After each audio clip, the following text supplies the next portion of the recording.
on I-75 heading north, going from Pontiac to Flint for Thanksgiving dinner. Everything looked nice and clear, and now all of a sudden it's probably hard to see. It's really white up in front of me, and I see the snowflakes are flying. I think we're gonna get a little snow today.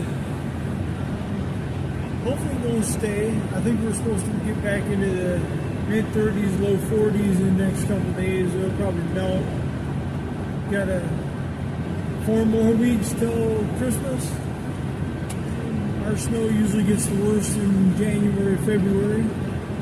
But if you're out driving this way on 75, just be careful. The road gets really slick as the snow hits it and starts freezing on top. We're at that time of year now. Drive safe, everybody.